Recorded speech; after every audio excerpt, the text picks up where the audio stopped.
Welcome to Ideas of India, where we examine the academic ideas that can propel India forward. My name is Shruti and I'm a senior research fellow at the Mercatus Center at George Mason University. Today my guest is Janhavi Nilekani, and she is the founder chairperson of Aastrika Foundation, an initiative to strengthen health systems through capacity building of healthcare workers across India. In 2021, Janhavi also founded Aastrika Midwifery Center, a birth center in Bangalore to provide ethical and evidence-based maternity care. Prior to Aastrika, she earned her Ph.D. in public policy from Harvard University and her BA in economics and international studies from Yale University.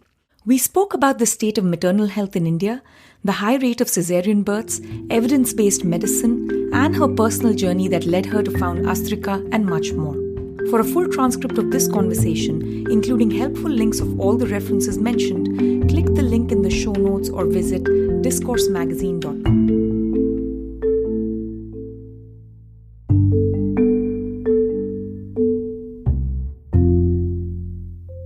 Hi Janhavi, such a pleasure to have you here. It is always so much fun to speak with you, so I'm thrilled that we're having this chance again today. Thank you, Shruti, for inviting me here on Ideas of India, and it's a pleasure to be here. So, I want to start with what is very confusing to a lot of people, and until very recently was confusing to me. When people hear Dr. Janhavi Nilekani and they see that you actually run Aastrika, which is a midwifery center, everyone seems to think that you're a medical doctor. But actually, what you have is a PhD in development economics. And I didn't even know about this until maybe last year when, we really started talking about a whole bunch of things in health economics and policy. So first of all, that is a very strange job for someone who got their PhD in development economics.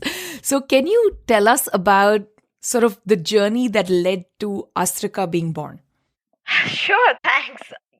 So I did, as you mentioned, I was doing a PhD in public policy with, training as a development economist with a focus on, other than development economics, on environmental economics. So for a long time, I was very focused on air pollution. All my dissertation research is in the field of air pollution and India's extremely heavy air pollution burden and the impacts that has on public health and what are some potential solutions to that. So while I was towards the end of my PhD, I chose to have a child, partly because I must give Harvard this, that their parental support for grad students is superb, absolutely superb. So a lot of us actually did opt to have children in our PhD years while we had that backing. So I was sort of toggling up and down between Boston and Bangalore, Cambridge and Bangalore, that is. I was doing a randomized controlled trial with 1,522, it was. Bus drivers across 34 taluks in South Karnataka, looking at whether certain interventions on driving style can impact pollution emissions of local air pollutants such as particulate matter or others. And at the same time, I was visiting Harvard each semester to meet my mentors and present each semester and so forth. So I was sort of going back and forth while I was pregnant. And the difference in the quality of care between Cambridge and Bangalore was so vast, I couldn't get over it. I think it's pretty well known that India still has high infant and maternal mortality rates. They are coming down. There has been tremendous progress. I want to say that up front. But at the same time, rates are still high. For example, if you take maternal mortality rates, there's still about 103 deaths per 100,000 live births. The SDG goal for 2030 is 70. So I think this is a well-known problem, but till I actually was pregnant myself, I think I hadn't grasped how much the poor quality of maternity care goes up and down the income ladder. How even in, metropolitan, cosmopolitan, really one of the most sort of well-exposed cities like Bangalore, the quality of care in private sector hospitals was still very poor. But I was very keen to give birth in India. I wanted my son to be an Indian citizen. Plus, it was a December due date and the sun sets at 4 and it gets to minus 34 degrees. That was for me a downside of Cambridge and I wasn't really keen on that. But it took me a very long time to find the kind of high quality care I was seeking anywhere in India. And specifically what I was looking for was nothing more or less than just looking for evidence-based medicine, for clinical care that was based on randomized controlled trials, that was based on clinical standards, that was based on the best of research evidence. I was a researcher myself and I was just astounded by how little clinical practice in India was related to what research said. So Some very simple examples would be that, if you go by research evidence or guidelines, you should have cesarean rates somewhere between 15 to 19, maybe 25%. It's routine in Bangalore hospitals to have C-section rates of 70, 80, and 90%. So those are really sky high numbers of unnecessary surgeries, which is something I didn't really want for myself. So I spent a lot of time, questing for the right place. I ended up having my son in Hyderabad at a midwifery center run by a US trained midwife who works in partnership with she's an Indian herself, but she lived in the US for a long time, work in partnership with a local obstetrician. And I personally had a great birth experience there. And the whole experience just led me to delve more into this topic of the challenges of maternal health across India, and they really vary based on your income group. The problems you have in rural India, in the public sector, in certain states are very different from what you have in a place like Bangalore, but there is a gamut of challenges. Somewhere, I think by the time I graduated from my PhD, I had sort of made up my mind to focus on maternal health and step away for a while from air pollution, or forever as it may be. So yeah, I guess that's what led here. Aastrika has the vision that every woman in India should have access to high quality and timely maternity care, life-saving treatment when needed without it tipping over into excessive treatment if not needed. And at the same time has access to respectful maternity care, that disrespect and abuse should be stamped out. If you look at the research evidence, it's quite horrifying how predominant disrespect, abuse, obstetric violence, physical violence in the labor room is still rampant across India. And that's one of the key targets of Aastrika Foundation, is to sort of work on that and to reduce the widespread nature of it. So I finished in 2018 May and took 6 months off, which I desperately needed, and then started working on this. It officially was launched in early 2019, and yeah, it's been about 3.5 years. It's been amazing. I mean, I've followed your journey with Aastrika, and I've luckily gotten to know a lot more, not just by reading the material that you guys put out or what's covered in the press, but actually speaking with you. One of the things I wanted to pick up on, specific to your journey, is that there seems to be either sort of very little care or too much care. And I'm saying care in quotations, right? In terms of healthcare. In the sense that, either women are going through unnecessary surgery, unnecessary procedures, like young women who are perfectly healthy are, told to have C-sections. They can't have an expectation that they'll have a natural childbirth without tears, without stitches, and, so on. And on the other hand, there is a vast majority of Indian women who get too little care. That is, they don't get the timely intervention, which is also why mortality rates are so high relative to our stage of economic growth or development. So can you just walk me through what that landscape looks like? Like, what does the maternal healthcare landscape look like for people who are, of course, very poor and not privileged, but also people like you who are sort of at the top end of that privilege ladder where money is simply not an issue, but you still cannot find a doctor or a practice that will work with you based on very sensible sort of evidence-based decision-making that is actually explained to you, without forcing you into any procedures. The public health world calls this the too little too late or too much too soon challenge in maternal health. The term was really popularized by a 2018 Lancet series talking about the landscape of maternal health globally, not just in India. And one of the signature articles in that was one called Beyond Too Little Too Late and Too Much Too Soon, What Could a Pathway Towards Evidence-Based Maternity Care Look Like Globally? And that is basically this idea, right? You see it globally for sure that this dynamic is going on, but let's stay on the topic of India. On the one hand, too little too late is the to delve more into it, too little too late is the challenge when women have inadequate access to care. So this can be a range of things. It can simply be not having a healthcare facility in your vicinity. That challenge has been to a great extent lessened now across India. Definitely there are some remote areas, be it in, it can be because of Naxalite regions, or it can be because of extreme hilly regions, or there are parts of the Arunachal Pradesh, for example, which can be quite inaccessible depending on season and so forth. That's one area with higher maternal mortality risk. But by and large, including poorer geographies of India, there is access to healthcare facilities do exist. But a second challenge is, even if the facility doesn't exist, is it staffed? The development economics literature has an abundant research on the degree of absenteeism among doctors and nurses is very high. Rima Hanna and several others had a paper way back in the early 2000s, I mean, in 2007, 9, around then, talking about this. And in the very randomized controlled trial sort of literature of development economics, there have been numerous interventions trying to do nothing but reduce absenteeism among teachers and healthcare workers in India. So the absenteeism is extremely high.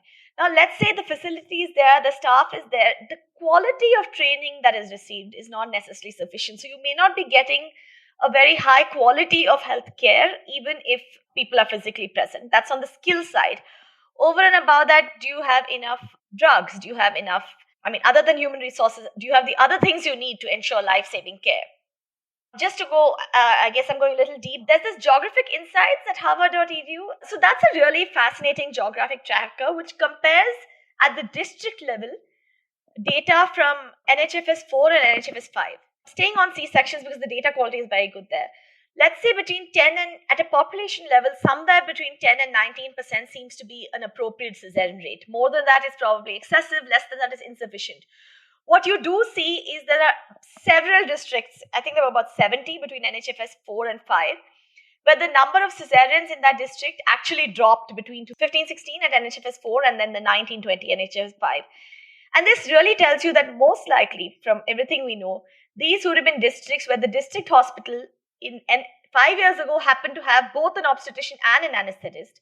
But in the next NHFS 5, at least one of those people, that post was no longer filled, and then they no longer had the ability to do surgery.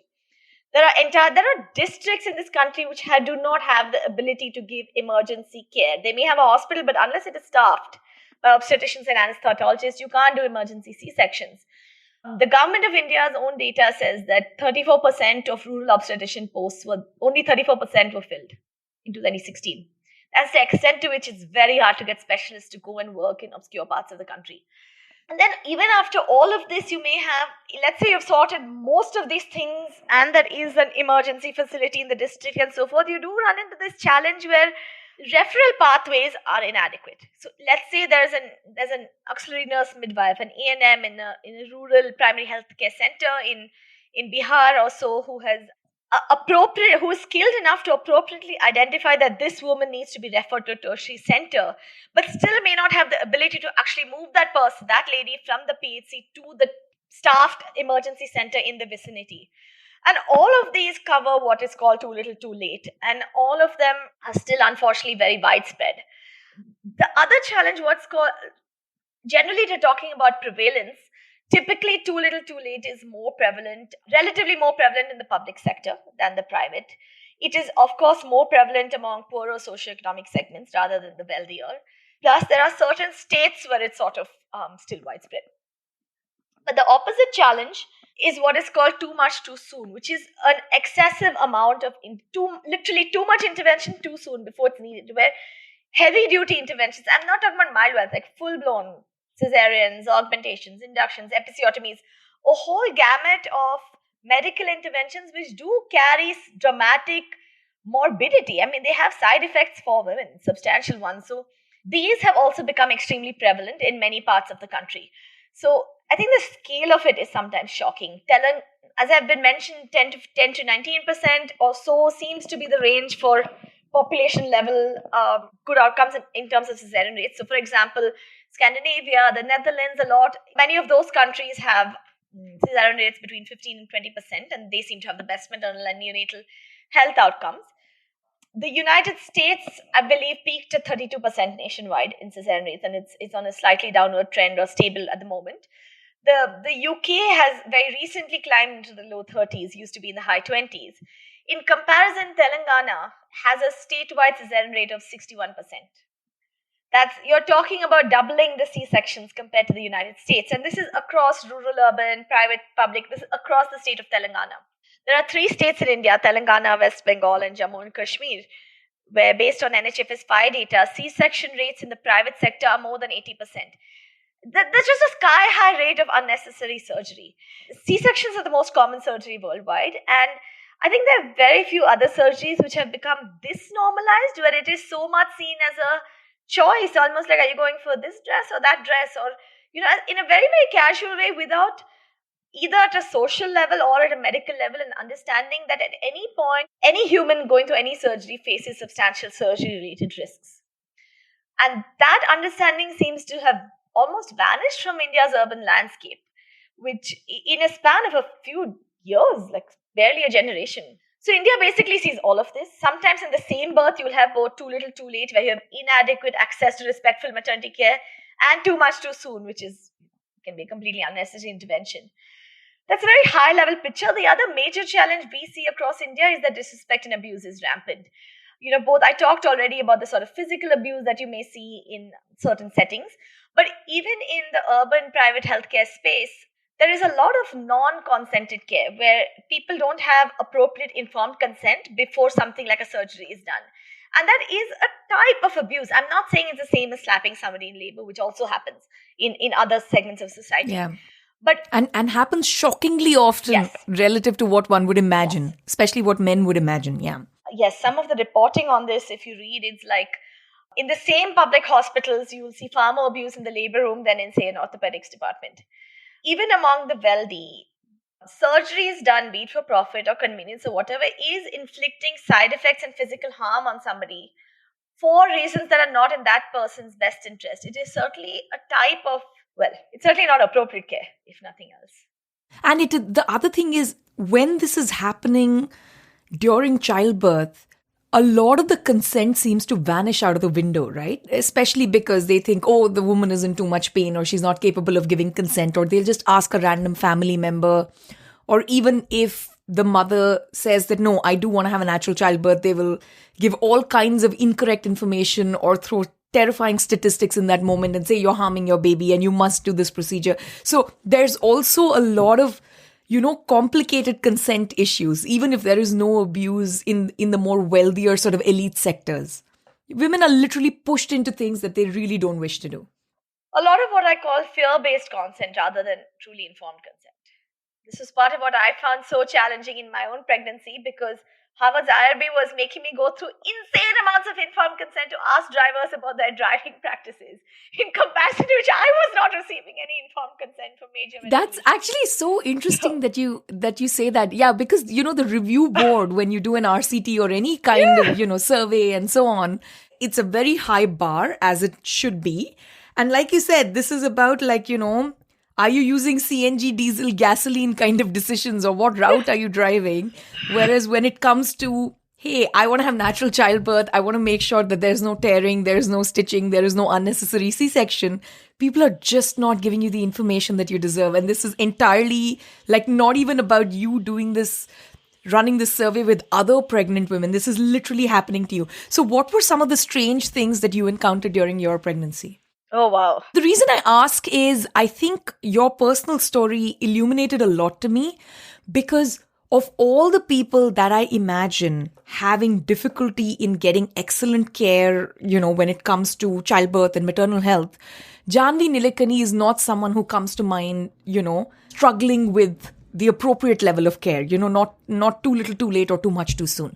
So your personal story is actually quite informative on what the landscape looks like in India, especially in the private sector, even for the most privileged elite, and women cannot buy their way out of this problem. Yes. This is a systemic problem at the entire market government system level in India. So I think that's one of the reasons it's so illuminating.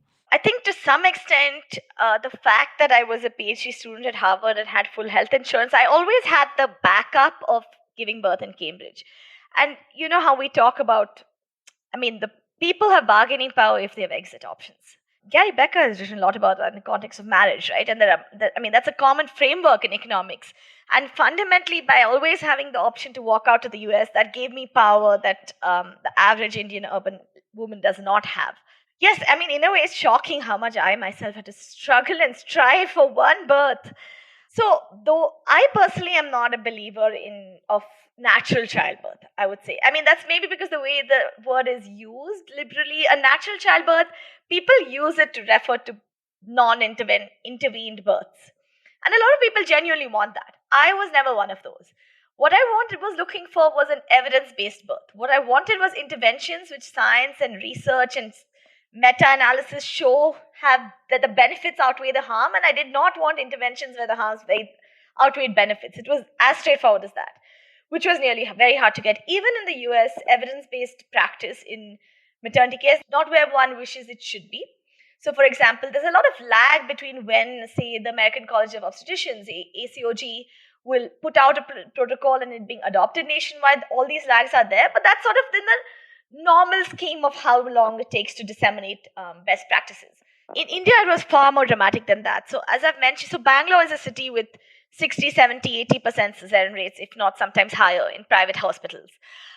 So first, I had a really hard time finding doctors who were even willing to try for a vaginal birth. Again, I'm not in any way an ideologue. All I wanted was a cesarean should be only done if there was a cause for it and not done unnecessarily. That was all I was seeking. I did find a handful who were willing to try for normal deliveries, but they really didn't follow other evidence-based practices which are recommended world over. So some very simple examples. Be it the WHO or the ACOG or RCOG or FIGO or guidelines all over the world have shown that routine episiotomies are harmful. So episiotomies are a surgical cut to the perineum to enlarge the opening for the vaginal opening for childbirth.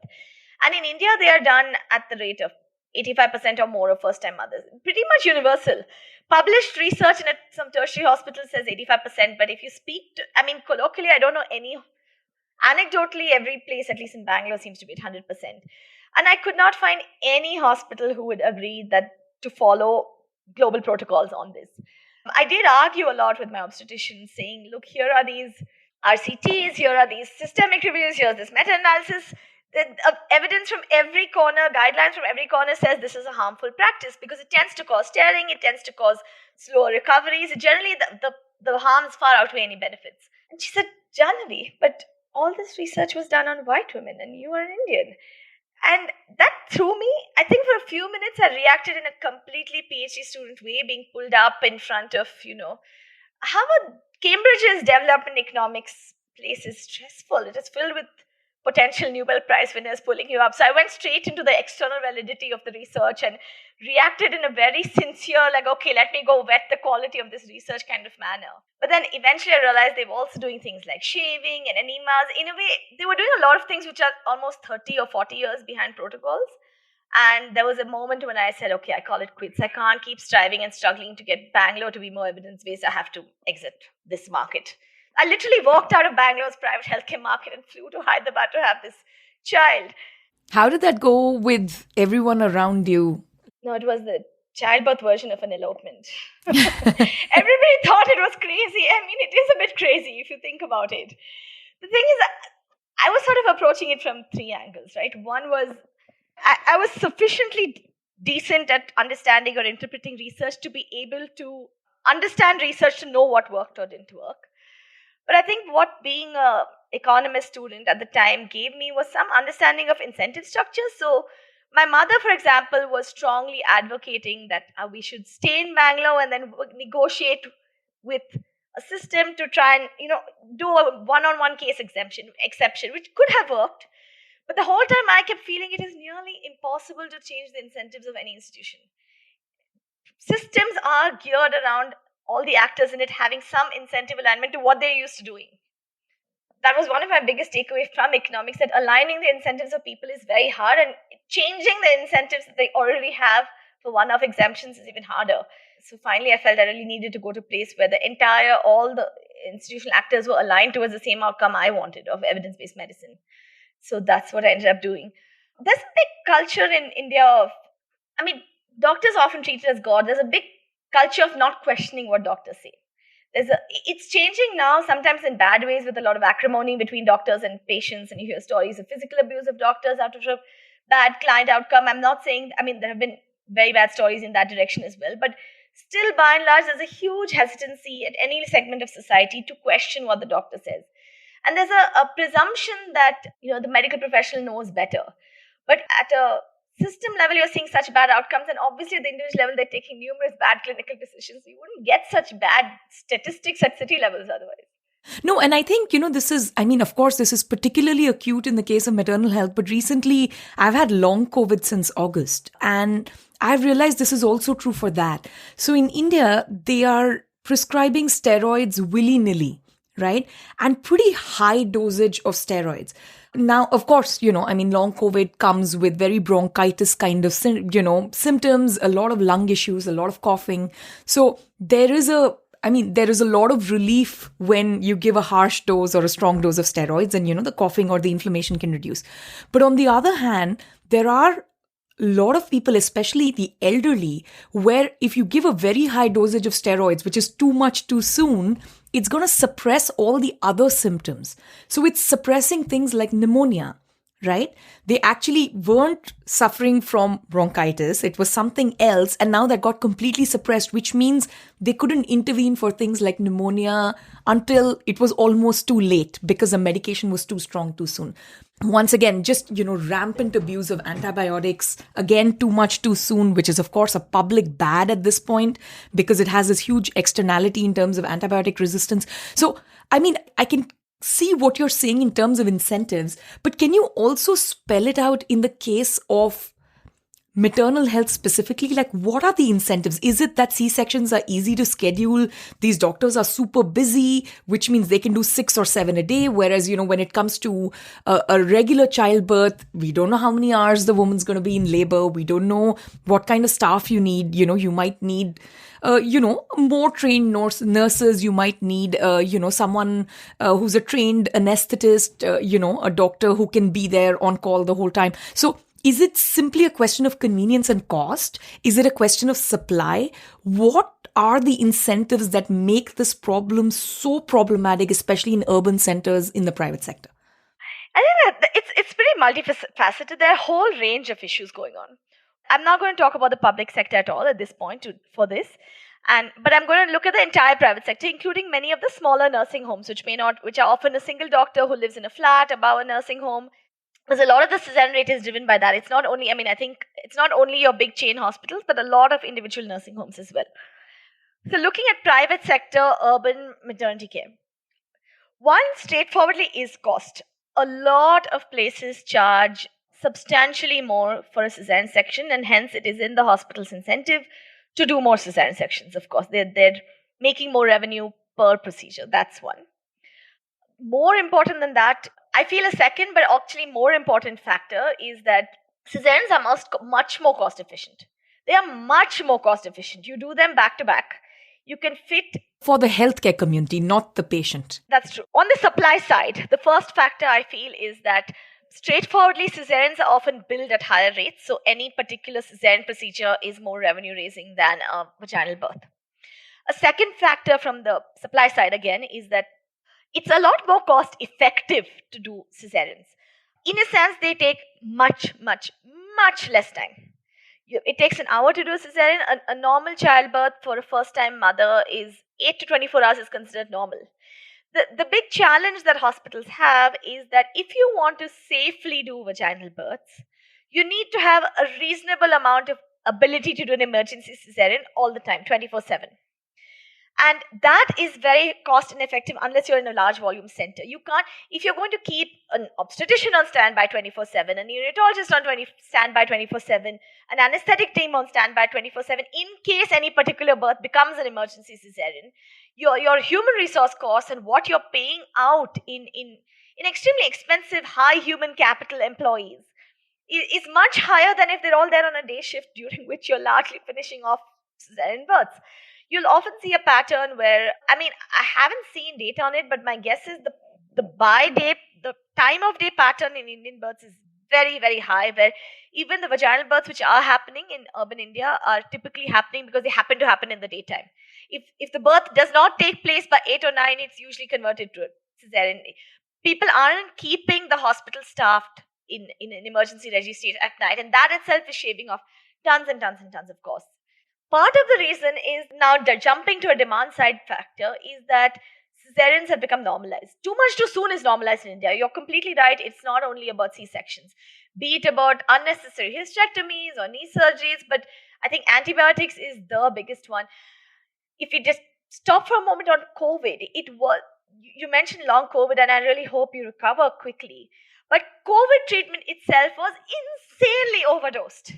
Where global guidelines said asymptomatic COVID, don't do anything much, or just treat it like, you take your paracetamols, you take your NyQuil equivalents, your fluids, rest. In India, official guidelines often said take ivermectin, take antibiotics, take the amount of huge dosing that happened for millions and millions of people who had COVID was, I mean, that was very in your face, the kind of extent to which India has normalized too much too soon across healthcare, including things like a fever and so on. It's so routine to hear people, okay, went to the hospital, I got a drip, now I'm okay. Where there's a placebo effect in all of that, but essentially there's a cultural expectation of aggressive treatment for everything.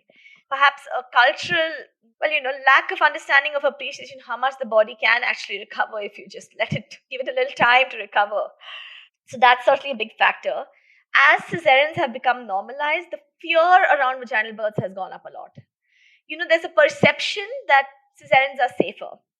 If you actually look at science, if you look at long-term and short-term health effects, morbidity, even mortality risks are considered higher with higher levels of cesareans, for mothers that is. But somehow there's a public perception that C-sections are the safer way to give birth. Even trying for vaginal delivery is risky. Coming to sort of more landscape thing, one challenge is that the medical legal lawsuit landscape is unbalanced. People are very often sued for the cesarean they didn't do, but are never sued for the cesarean which caused any number of downstream side effects. As an example, you hear of multiple people losing. Suppose you have one cesarean. One of the biggest side effects is that you're considered high risk for your remaining reproductive future. Every pregnancy becomes more high risk. The more cesareans you have, the more, each cesarean makes the next pregnancy even more complicated. And also the more cesareans you have, the more you need, which also is skewing the incentive structure, right? Now the more you need and the more dangerous the surgery is. You have ectopic pregnancies, you have abdominal, you have adhesions in the abdomen, you have higher rates of bleeding. I mean, a lot of things start to escalate. One of the attitudes that's there in India is that, nobody has more than 1 or 2 children anyway, so it doesn't matter if we do cesareans for everybody. Now, it is true that total fertility rates in India are actually very low, especially the parts of India with high C-section rates actually have very low fertility rates. But India is still a country with an infant mortality rate around 30. 3 out of every 100 Indian children are still dying before the age of 1. In a way, it is scandalous to be impacting a woman's future reproductive lifetime without having that a higher degree of assurance that this child is going to survive. I personally know of at least 3 to 4 women who had a cesarean with the first child. The first child passed away, and now they're looking for 2 living children. They're not looking for 2 pregnancies over the course of a lifetime. But now each pregnancy has now become high risk. So once you've had a cesarean, if you try for a vaginal birth after cesarean, that is considered, and that's relatively risky. Even in the US, the rates of VBACs aren't very high because the uterus can rupture during the second birth.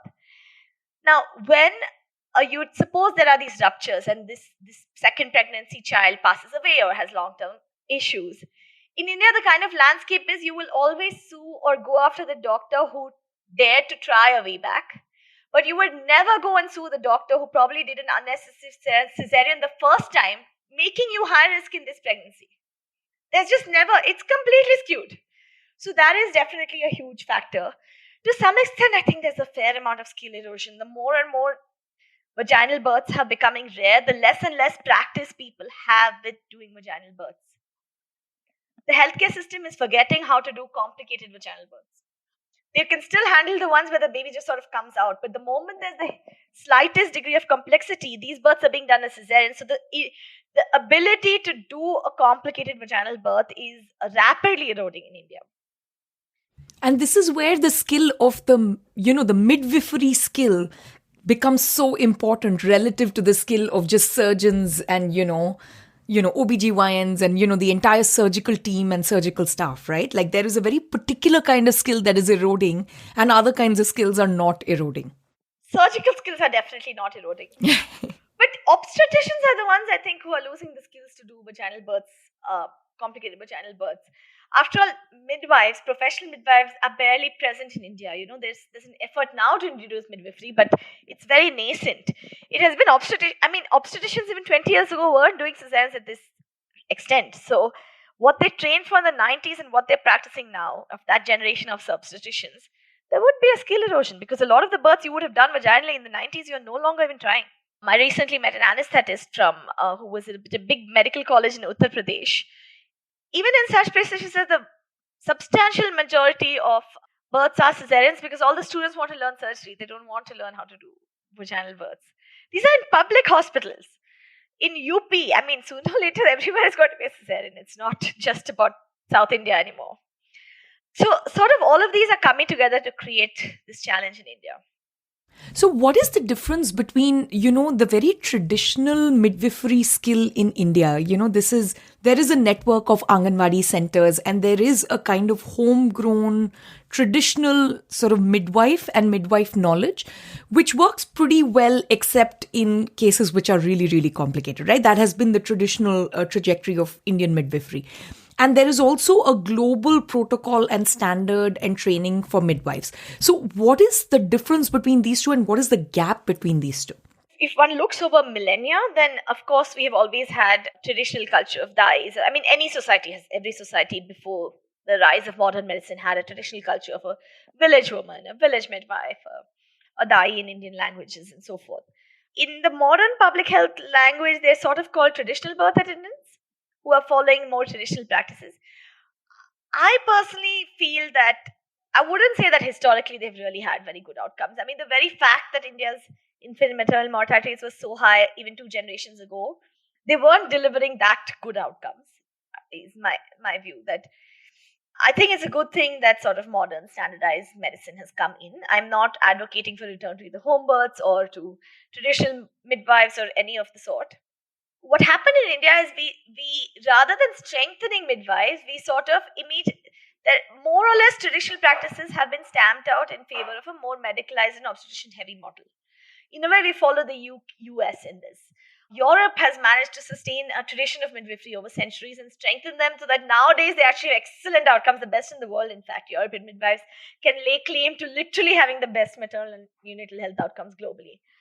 So in India, what happened is pretty much they have already been stamped out in favor of obstetricians and various nursing cadres. So India has a A&M cadre of auxiliary nurse midwives, a GNM cadre of general nurse midwives. These are all varieties of nurses with some extent of midwifery training, not very much. More recently, from 2018 onwards, there's been an effort from the central government and NGOs like ourselves, as well as state governments, to bring in what are being called professional midwives, a nurse practitioner in midwifery. The idea is that an Indian nurse who has finished a BSc nursing or equivalent and has some labor room experience would then go ahead and do 18 months to 2 years of master's level postgraduate specializing in midwifery to become a professional midwife. So Aastrika Foundation is very involved in that effort. We just recently signed an MOU with the government of Karnataka to establish a national midwifery training institute in Bangalore at Vani Vilas Hospital, for example. And in general, we are strong advocates and proponents of an effort to bring in a cadre of professional midwives. Professional midwives are trained to what the International Confederation of Midwives, the ICM, has set certain global standards for midwives. And I think there is, I would say, a vast difference from a more traditional knowledge, and this is very regulated. This is very working in sync with obstetricians, with a very clear idea of when to refer and when to not. Fairly clear triage guidelines, very clear ideas of who falls under the scope of practice of a midwife and who needs to be referred to an obstetrician. So European style professional midwifery is very Western and in its approach. I would say it's very part of very modern style of medicine, but it has shown remarkably strong impacts globally. So if you look at, say, for example, data on some of these, this was also on the Lancet, a 2014 series on midwifery. 83% of newborn and family planning and care around childbirth can be delivered by skilled midwives, and that just frees up. If you can train sufficient midwives, you just have a much better supply of human capital to cope with the sheer scale of maternal health needs globally. This is super helpful actually, because a lot of times when we think about, the doctors are doing too much too soon and so on, there's this other mindset in India, right? Which is, we must go back to traditional medicine and Ayurveda and, all these other things. And basically what you're saying is, hey, there is traditional medicine and there's a certain kind of traditional skill, but it's not, C-sections or we go back to 200 years ago when mortality rates were ridiculously high. There is something in the middle, which is the appropriate level of intervention, which follows the standard guidelines of Western medicine, interventions that are fully compatible with everything else that's happening in hospitals, but they are just trained better and skilled better to know when to act and when not to act, right? So basically, it's not that Indian midwives aren't good enough. It's just that they have not been trained at all in any kind of, midwifery, which is compatible with Western medicine that is happening at, whether it's public hospitals, private hospitals, primary healthcare centers, and so on and so forth. No, precisely. You hit the nail on the head, Shruti. And the thing about modern midwifery is, yes, sure, it's a resin out of Western medicine. That's one thing. But fundamentally, what I love so much about it is scientific.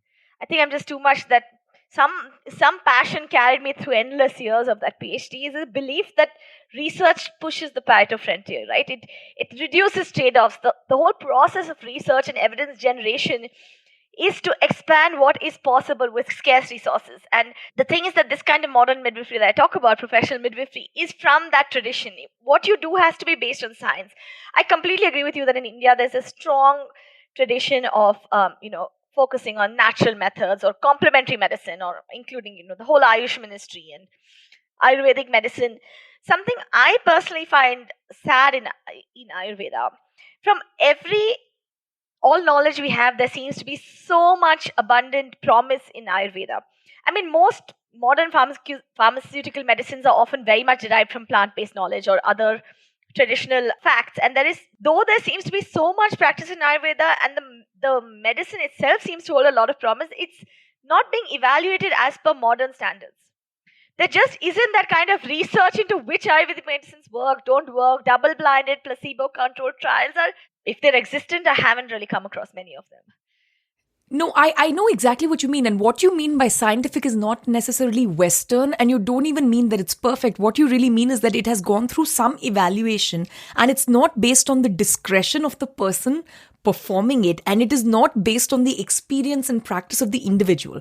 It is based on the experience and practice of a community which has vetted that particular process, right? So I think there's another confusion about what is scientific. Ayurvedic medicine can be scientific, right? You can have trials on whether, some of these concoctions which, help you get over the flu a little bit quicker, or, which release certain kind of gastric problems, actually work better than, all your allopathic medication.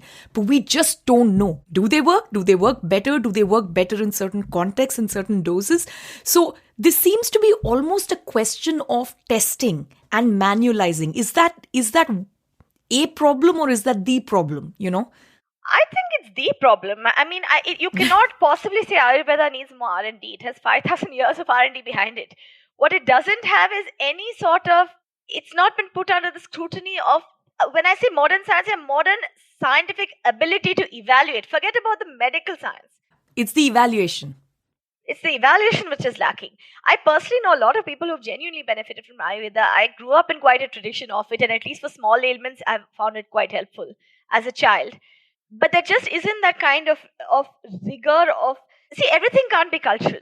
When John Snow studied the cholera epidemic and figured out the world's first DNA, it was a difference in difference model pretty much. And the reason that has become mainstream worldwide is it because it works. Be it maths arose from the Asian subcontinent, but it spread worldwide. Some things are just, humanity has arrived at certain processes of evaluation because the processes of evaluation work, not because of any cultural things. And it's unfortunate to me that Ayurveda hasn't really come under that level of trials which could make it mainstream and used globally. Something interesting is that specifically in maternal health, it's amazing to me how much Chinese medicine actually has been evaluated in randomized controlled trials. I actually have this is going slightly off track, but one of the things I did Aastrika did is launch a private sector birth center in Bangalore as an effort to act as an implementation lab, as a practice site, as a mini research and teaching hospital even. And also training, right? I mean, you learn from that, and that informs the huge training programs you guys do. Exactly. We do a lot of small-scale trainings in-house, and then we scale them up across large programs. Because of that, because we do a lot of because we've set up this internal hospital and we do a lot of hands-on work with clients, I'm pretty much the in-house researcher. If doctors want something from me, I go look up some RCT and send them a WhatsApp summary of it. So I've spent a lot of time looking at all of this research, and acupressure, acupuncture for induction has been under RCTs, for pain relief has been under RCTs.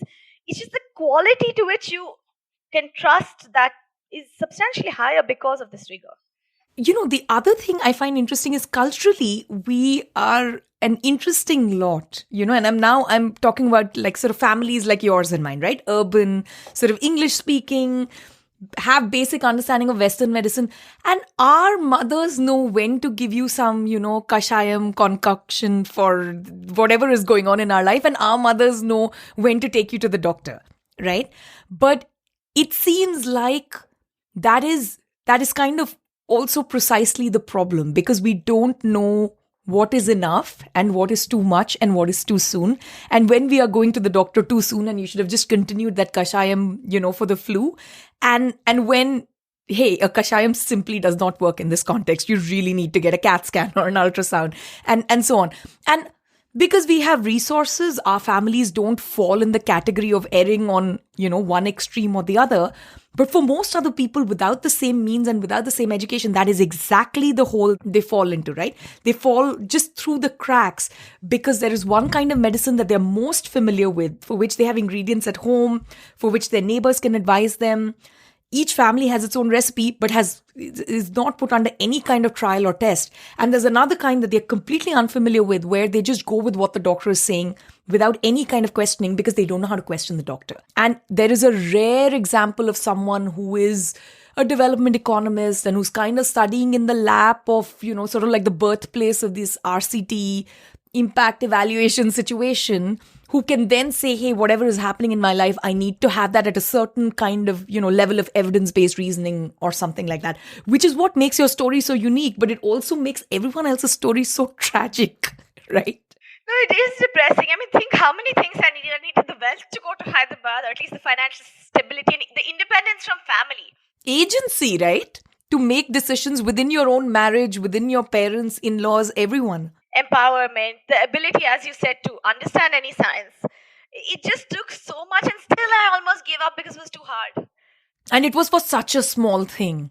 In the larger scheme of things, it was just about, hey, I would like to control what people do to my body when it's an emergency or a complicated situation in a way that I don't suffer and I have a healthy childbirth, right? So it feels like this is not a tall ask at our level of economic development and our level of privilege. But this seems to be like all of India is falling through the cracks on this one. That's something that really shocked me. I mean, I completely understand that just like with so much else that happens in India, there's huge inequalities. I did not expect that at the highest levels of privilege, you still can't get good healthcare in Bangalore. That I was unprepared for. How much of this has to do with the fact that this is a women's issue, right? Versus men. I mean, we've talked about how virtually all medicine in India, has some element of too little, too late, or, too much too soon. But a lot of the stories in maternal health make it seem like this is a women-only problem.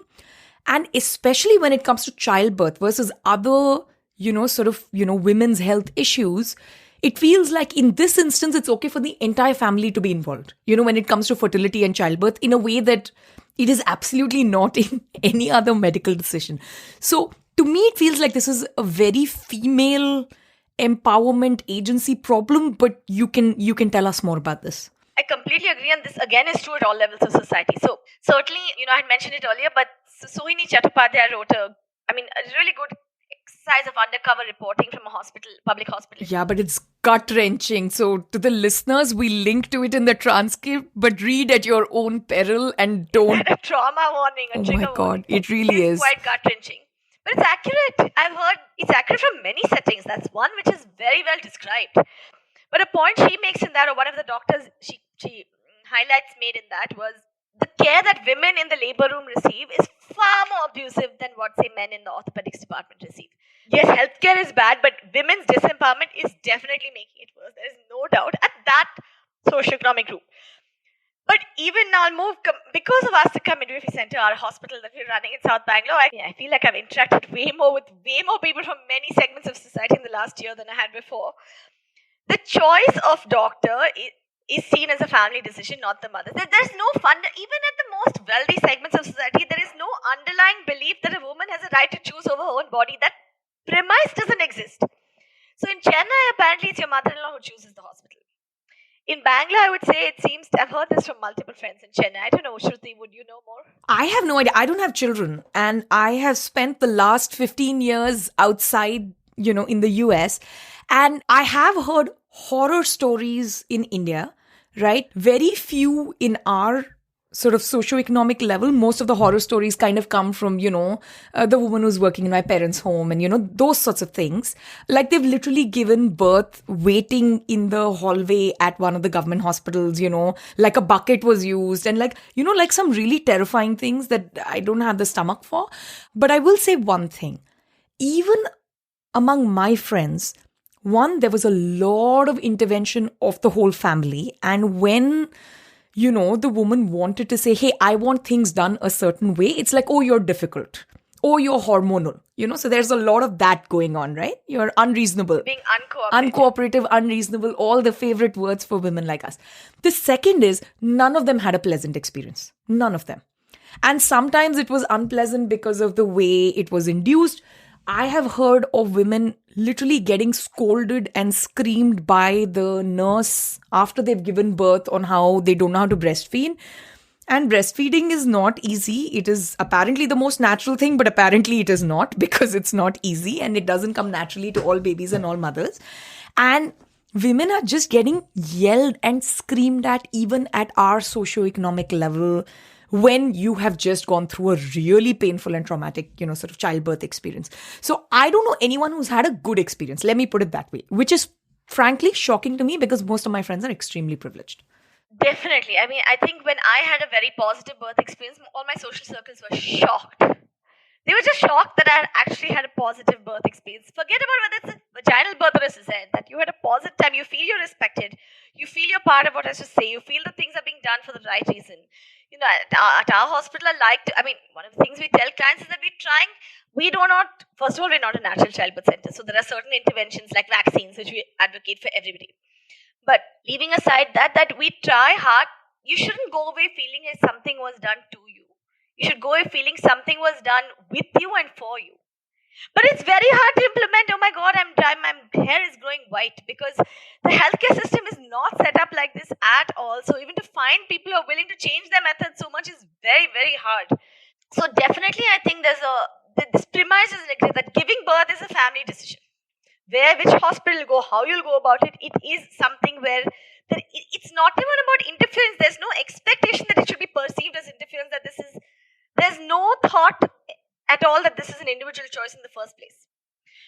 An added thing is that families are extremely focused on the grandchild versus the daughter or daughter-in-law, which is definitely coming from Indian women's disempowerment. The fear of infant mortality from time immemorial, right? Like you've heard stories of your grandmother or your great-grandmother having miscarriages and, not enough babies survived. So there is some family sort of institutional or family memory which is persisting, and a lot of fear-mongering there. And the fact that women are like it's the worst combination of the two things somehow. Generally, if the doctor says there may be even some small and marginal benefit to the newborn at the expense of substantial morbidity to the mother, people pick the child. And a big attitude that being a mother is to sacrifice.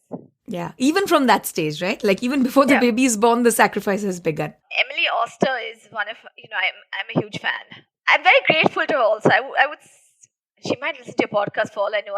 Maybe we should one day thank her by email. She had written Expecting Better in 2013. Yes, which is a wonderful, wonderful book. I have given it to every friend of mine who's expecting a baby. And exactly for the reasons you mentioned. Her follow-ups are good too. Crib sheet and so on. Yeah, even her column is good. Parent Data. I'll watch it quite closely. A lot of her COVID stuff was good too. In general, she's great at translating evidence into actionable things for, I would not say the common person, but at least a reasonably well-educated adults. So in my life, the thing is, what I was really trying to avoid was a routine episiotomy, right? But nobody supported that. Every doctor thought I was being crazy, plus this research is on white women and so forth. But even among my family and friends, everybody thought this was just too much trouble to go to Hyderabad for it.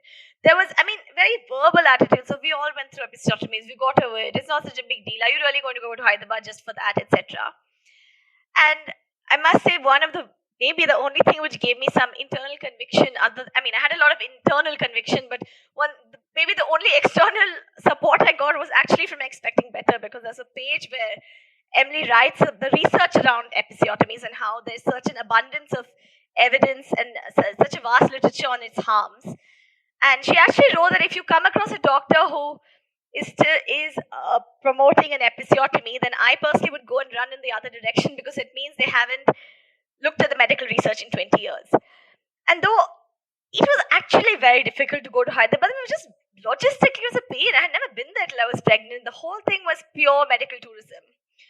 But that was a very motivating paragraph. In the end, I did go and run away from the doctor, and it helped to just have somebody voice that I was not crazy. All I was trying to do was somebody else writing, even in a book, that I am not being crazy, was hugely validating. So I am very grateful to her. I don't know how I got onto that though. No, we were talking about how the entire system in a particular way is stacked against women, or is it really stacked against women, or is this just generally a healthcare problem in India? And I think it's quite clear that women are in a particular intersection of lacking agency even within their families. And then there is a question of falling through the gaps when it comes to medical advice, not knowing what questions to ask the doctor, thinking they're God, believing what they're saying, simply, not maybe having the ability to navigate that healthcare system. And these two things put together, and with the added fear of, oh my God, the fear of something bad happening to the child, which at this point belongs to the whole family and not just the woman, that just compounds this entire situation and turns it into something else. How much of this is a problem of scarcity, right? So in a sense, India has, in terms of per capita doctors, per capita hospital beds, per capita, OBGYNs, everything, right? So India is very, very low on healthcare capacity. We've, of course, experienced the worst of it during COVID, because, even basic things were not available, and it was a horror story that unfolded. But we also know that India is one of the youngest countries in the world, right? And our population is, it's growing. At this point is at replacement rate, but that's still like 2.1, 2.2 births that are taking place per woman. And given a population of this size, we know we need a lot more maternal health infrastructure. So how much of this, we don't have enough time, we don't have the resources, we can't have a midnight emergency room running and so on. How much of this is just simple supply side shortage? Not much, because this whole thing is geographically extremely disbalanced. That's true. I agree that India's TFR, total fertility rate, is 2.1-ish replacement level. Other than some 2 states which are above replacement, the rest are below replacement. There literally are just a handful of states above, but they're high population states. The whole average is being skewed by that. All of South India is below replacement level fertility. Goa is at 1.3 and has extremely high cesarean rate. So, moreover, to the extent that we have obstetricians, they're all clustered in the cities. The places with the most supply of healthcare staffing is doing the most cesareans to save time, though it is not necessary. It's almost, there are different problems in different geographies. It's just impossible to. India is a land of 30 nations roughly, and yeah. So it's basically, we do have shortage. In right? some places. But the places where we have shortage is not the same place where too many C-sections are being scheduled. Exactly. And that is happening for a completely different reason. Part of it could be that we are still short of enough OBGYNs and enough training and stuff like that. But that's not the reason. It's an incentive problem, which is completely different. And their revenue model, basically. These are incentive problems. Take it as simple as that. All of Bangalore practices single consultant models. It's a rarity to find a group practice, which means that each doctor is their own entrepreneur. As a consultant, or even if they're full-time, they may be occasionally salaried, but by and large it's fee-for-service. They're their own entrepreneur. They take on their clients. As they get clients, clients expect them to be present at deliveries, and therefore to have any semblance of a life, they do a lot of cesareans. But that is completely incentives. All you need is group practices of 3 doctors each to cover 24/7 shifts, and you wouldn't be doing so many cesareans. Which is what happens in the US. Everybody is competing in the same daytime hours. So I really think, at least in South India or in most states, it is not a supply issue. Is it a supply issue when it comes to nurses and skilling of nurses, skilling of midwives, upgrading and investing in that human capital? Yeah, there's a huge shortage of quality, but I don't think the shortage of personnel is that high, at least not in the places where there are a lot of cesareans. There's a shortage of skill. They're not good at doing vaginal births, which are complicated. Yeah, and this is true across the board. Yeah, at every level. All the same, we have statistics on stuff like this as well. Like, take it like the WHO will look at doctor capacity and so on. And the big problems in India is, the capacity at a high level is too low. But what capacity exists is very clustered in some places, to the same places which are doing surgeries for everybody. And that's why you have too much too soon. Yeah. So now, in terms of what interventions you are trying to bring in, it's great to know both your personal story and sort of, how you approach this as an academic and now as an entrepreneur. What exactly does Aastrika do? I think I'll start there and then we'll get into why you do what you do. Great. So Aastrika consists of Aastrika Foundation and then this hospital, Aastrika Midwifery Center, which we spun off as a private sector institution. So basically, the foundation, as I mentioned earlier, is trying to ensure that every Indian woman has access to high quality, respectful and timely maternity care. So essentially we're working on all three challenges. That disrespect and abuse needs to be stamped out, the too little too late needs to be stamped out, and too much too soon needs to be curbed. So we really do three things. One, we work on health system strengthening, specifically of human resources.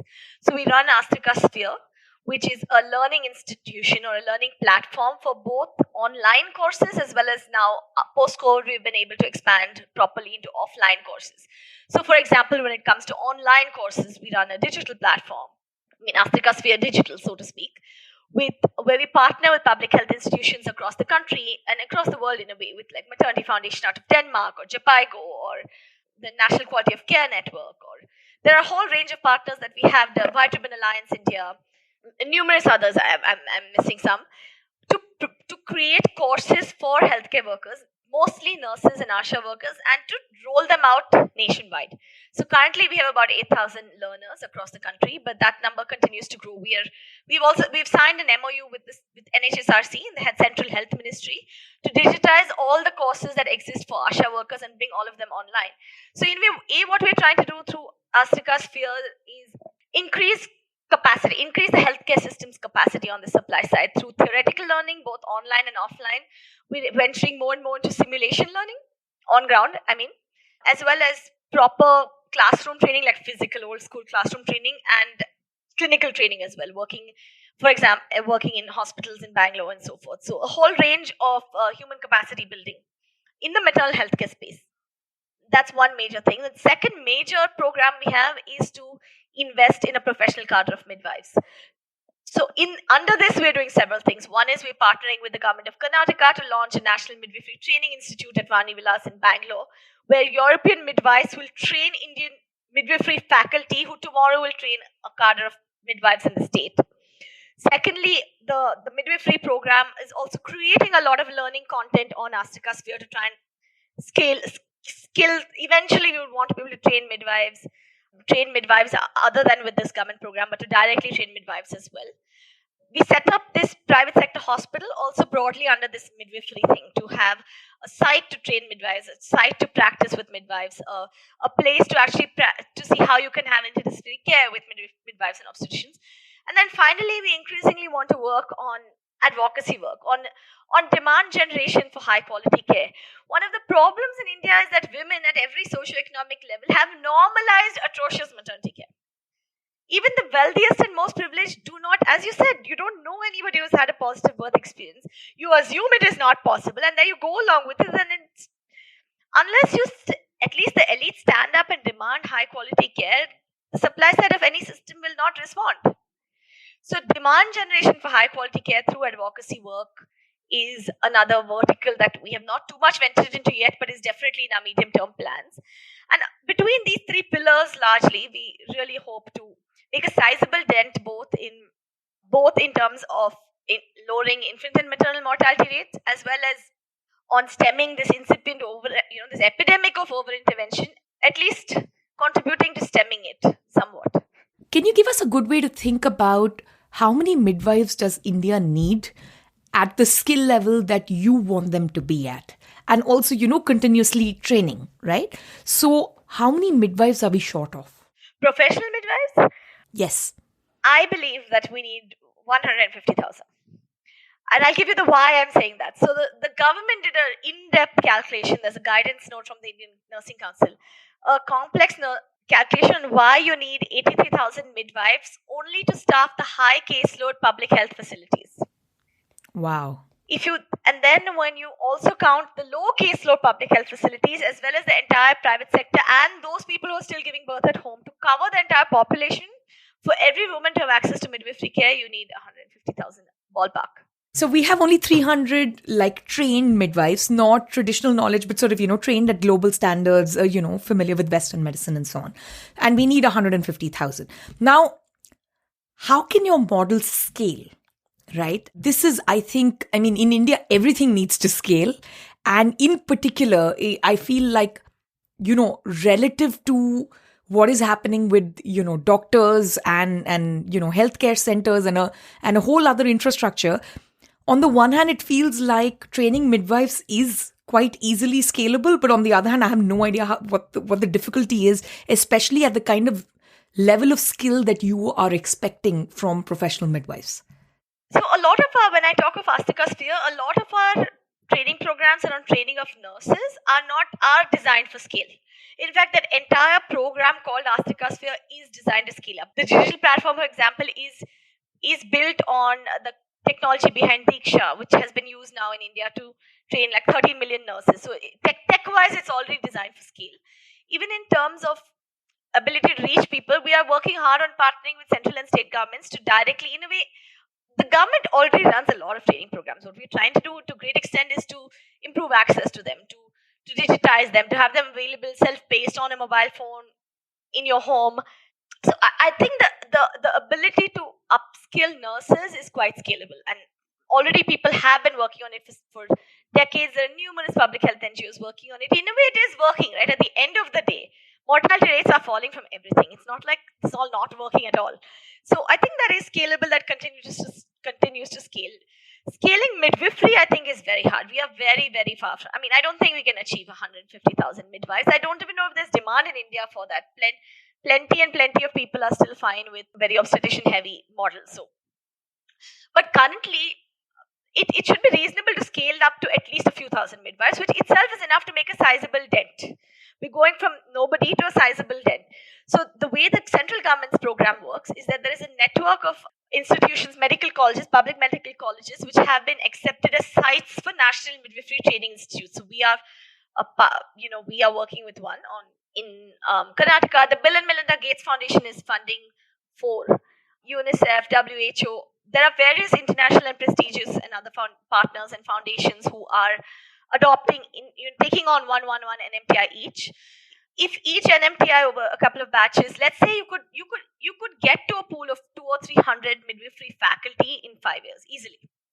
And I think if they can set up even 30 or 40 midwifery college programs, over a decade you would get several thousand, if not 150,000, but you can actually train several thousand midwives, which is enough to make a sizable dent. So I think this cascade training model, especially since there's a lot of buy-in from the central government, state governments, as well as public health NGOs, there's a whole coalition of partners working on it. To some extent, I think it is doable. And it's not often that the cheaper model is actually the better care model, right? This is one of those unique situations where, in terms of public health investment and also private payment, for maternal health, this is much, much more affordable. And at the same time, it seems to be a far higher level of care in 85-90% of the cases where it's not a very, very complicated childbirth, right? So I feel like there's clearly a market for it. Should the pool of trained personnel actually grow and keep up with, demand, and there is some demand side advocacy that goes along with it. Women have to demand. I think it is only cost effective in high volume centers, though. See, if you have to staff, like our place is really not cost effective at the moment because it's very small. If you have to have 24/7 staffing of anesthetists, neonatologists, obstetricians, and yet you want 80-90% of women to give birth to the midwife, you actually need very high volumes to ensure that your high human capital medical staff is doing something over those 24 hours. That's my prediction. My prediction is you're going to be running a full-fledged hospital very soon. The rate at which you're going.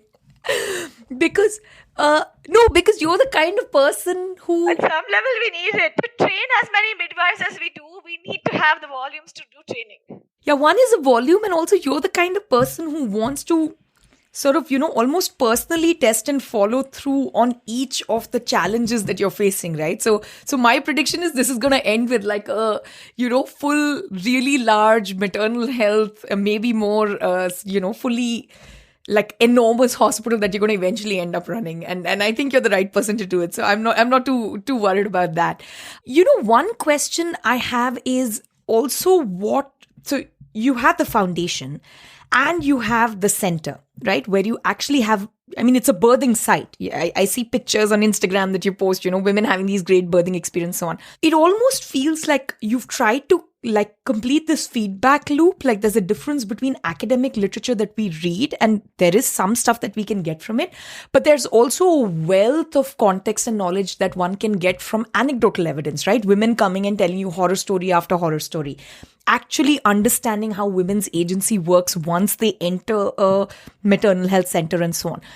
Can you tell me a little bit more about how this feedback loop has worked for Aastrika Foundation and the birthing center? It's literally like you're on call all the time. I have seen you, right? Like we've been together in situations where you're like, oh, I'm getting a call from the hospital and, things like that. So you're one of those people who's always sort of on it.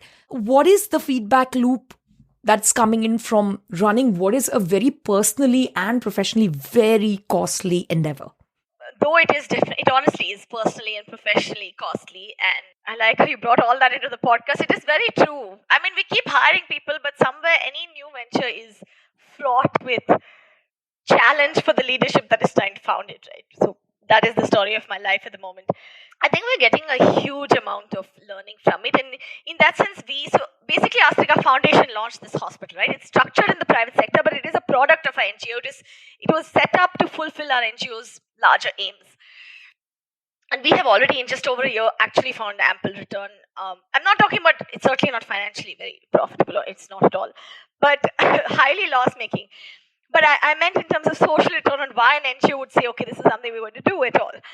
One is, I think, it's just this, no matter, there are numerous sources of evidence, of course, and we as a foundation are immersed in it. We look at secondary research, we look at primary research, we have done surveys, we have done all of that, but running a place and getting first-hand experience day after day, as you said, is a form of evidence, and it's been hugely valuable. So one thing is, I think, without leaping into it, we did not have a very clear sense of quite how vast a gap has to be bridged in terms of skill building of nurses and midwives.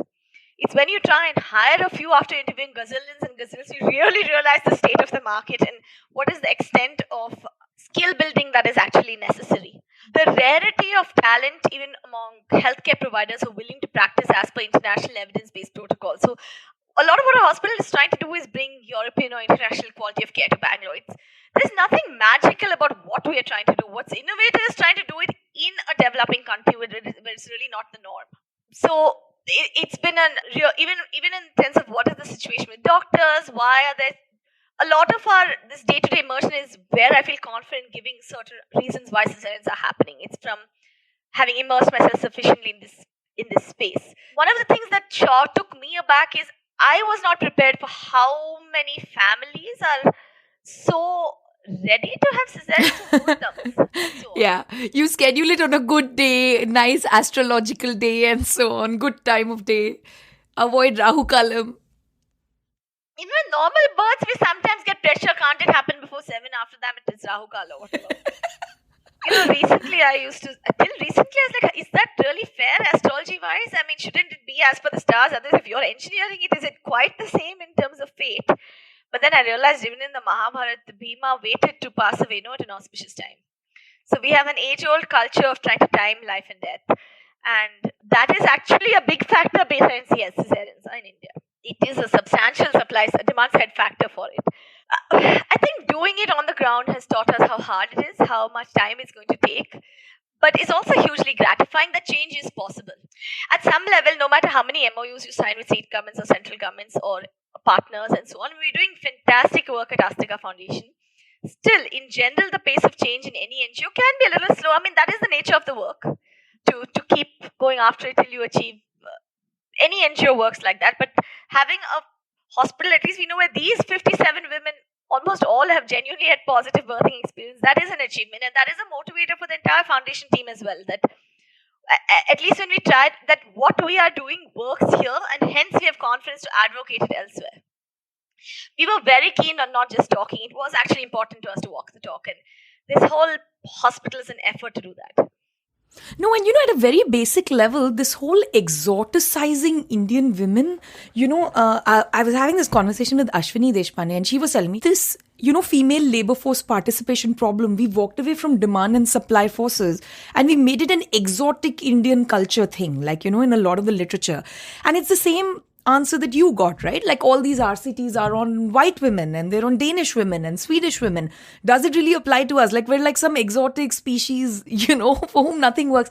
So I think the 57 births at the very least, that you can have this kind of, the appropriate level of intervention in an evidence-based world also works for Indian women. We are not bizarre creatures.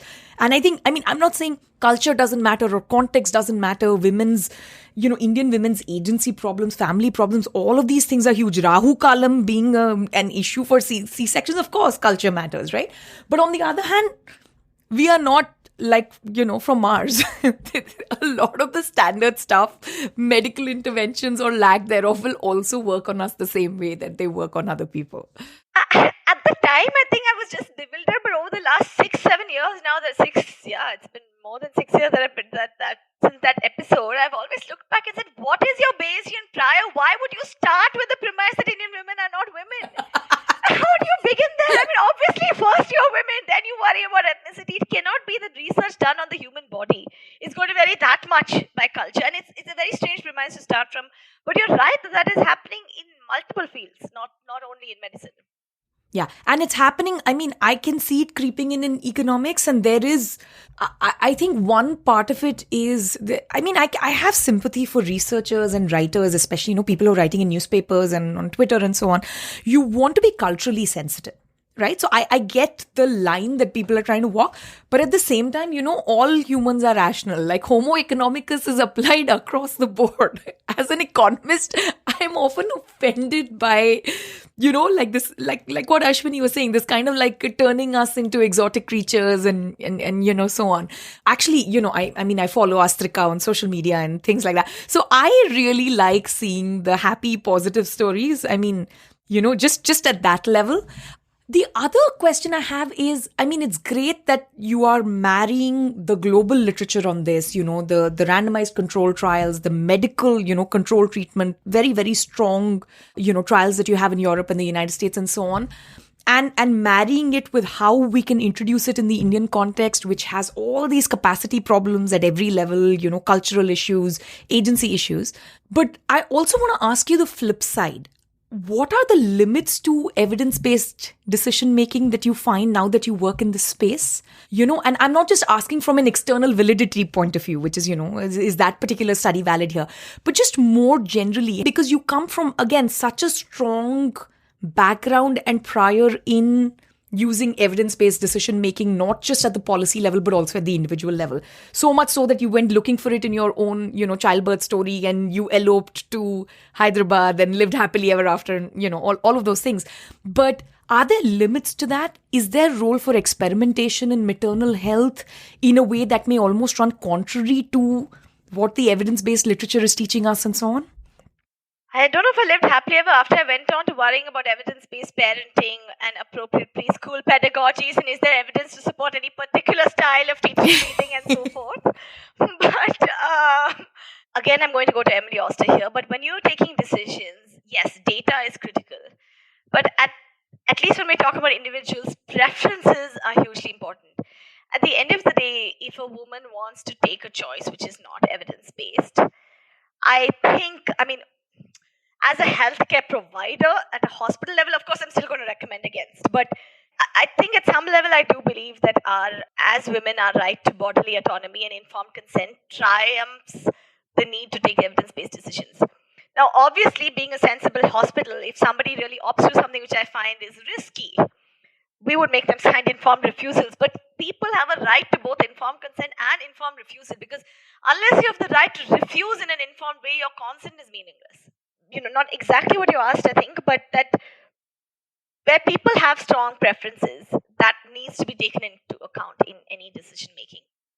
Secondly, that on so much of what we're talking about, there isn't evidence. There just isn't. And that's going to be true globally. I'm not even suggesting these are priority areas for research. At least the big picture questions, there's research evidence. And a lot of, for all that I'm so intellectual and so hung up on all of this evidence generation, so on, which I am, when it comes to things like parenting or even birthing, to a little extent, you have to feel your way through it. I mean, one of the things I've learned to appreciate is somewhat, trust in physicality.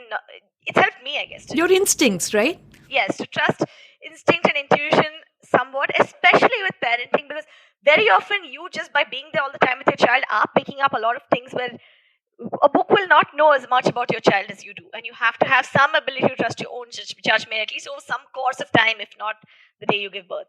But also, I think that where there isn't evidence, not talking clinically, and where there isn't evidence and so forth, I think I mentioned to you before in some of our personal chats that I'm a huge fan of Richard Zeckhauser, who I took his class in Harvard, and he writes a lot. I mean, he's taught a lot about decision making under uncertainty, right? So Dan Levy has published a book about his maxims called Maxims for Thinking Analytically, which I highly recommend, especially to your audience of young people, folks interested in economics. And a lot of that is, how do you go about thinking when there isn't that much data? And I think I try to follow that a lot. When if there is strong evidence, great. If there isn't, then you still need to take a decision. And a lack of a decision, by the way, is a decision. Which for some people, many people behave as if you just don't decide. You're not implicitly making a choice, but you are.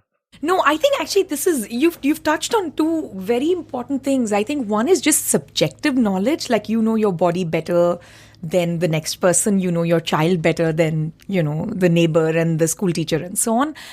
And I think we underemphasize that. And I think this also links back to women's autonomy in a sense, right? So at one level, like the mother is this, glorified figure, almost like godlike. And on the other hand, her voice is the one that matters the least when it comes to these things, though she knows best. So I think the importance of subjective knowledge and the importance of uncertainty and decision making under uncertainty at the individual level. I mean, you've absolutely, hit the nail on the head. And, when you're picking a doctor, I mean, yes, you kind of go check their credentials, you ask a bunch of questions and so on.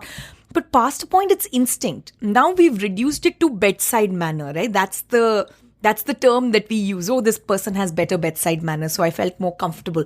But that's really just what it is. You feel like, you will be able to do better with this particular healthcare practitioner or in that particular circumstance or in a particular school.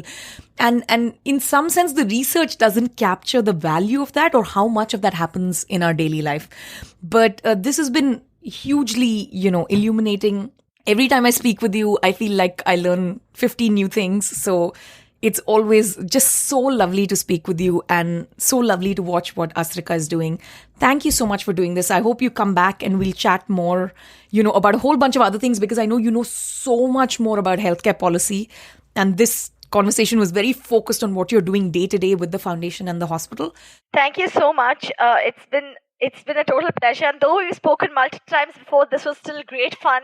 And we wandered into all kinds of new ground. And I always love our conversations because it gives me an opportunity to dip back into the waters of economics. My day-to-day life has a lot of meetings and administrative work. So it's always fun to get back into intellectual geeking out. So thank you so much for having me, Shruti. Always a pleasure. Ideas of India is produced by the Mercatus Center at George Mason University. If you enjoy this podcast, please subscribe on Apple Podcasts, Spotify, or your favorite podcast app. Help us grow by giving us a rating and leaving a review. Follow us on Twitter at @SRajagopalan and at Ideas of India. Also check out our initiative commemorating 30 years of India's market reforms at the 1991project.com.